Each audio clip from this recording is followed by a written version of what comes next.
प्रिय विद्यार्थी मित्रांनो, मी दीपाली कुलकर्णी देशमुख माझ्या विंग्स ऑफ फिजिक्स या चॅनलमध्ये आपलं सगळ्यांचं मनपूर्वक स्वागत करते। आपली सिंगल क्वेश्चन सिरीज सुरू आहे। याच्यामध्ये आपण सीईटीचा रोज एक प्रश्न बघतो। चॅप्टर सुरू आहे आपला इलेक्ट्रोस्टॅटिक्स आणि आजचा प्रश्न क्रमांक 15 आहे।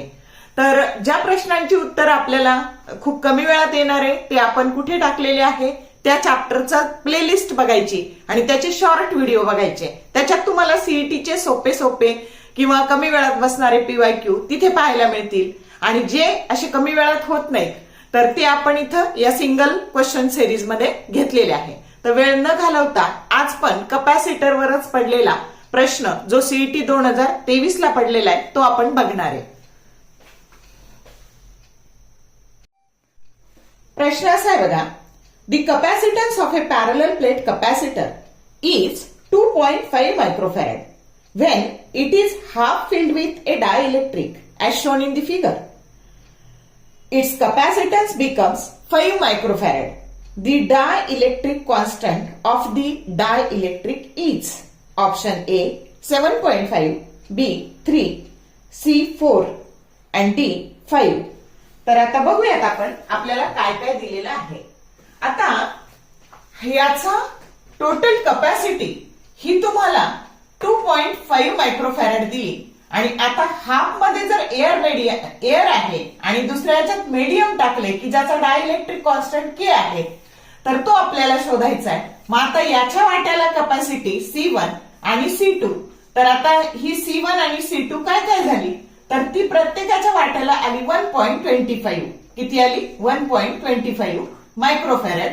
पण मग आता बघा, जेव्हा तुम्ही याच्यात मीडियम टाकले ज्याचा डायइलेक्ट्रिक कॉन्स्टंट के आहे तर हे 1.25 आणि त्याच्या के टाइम्स त्याची कपॅसिटी होणार आहे। आलं का लक्षात?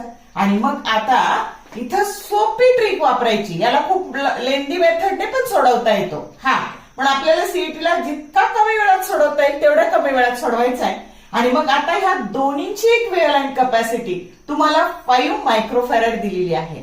मग आता बघा मग आता हे पॅरलल मध्ये आहेत आणि म्हणून मग आता काय येईल बघा, तर 1.25 प्लस 1.25 के याची कपॅसिटी जेव्हा तुम्ही मीडियम टाकता तर के टाइम्स त्याच्या डायइलेक्ट्रिक कॉन्स्टंट टाइम्स तितक्या पटीने कपॅसिटी काय होती, इन्क्रीज होती आणि बरोबर तुम्हाला 5 मायक्रोफॅरेड दिलेला आहे।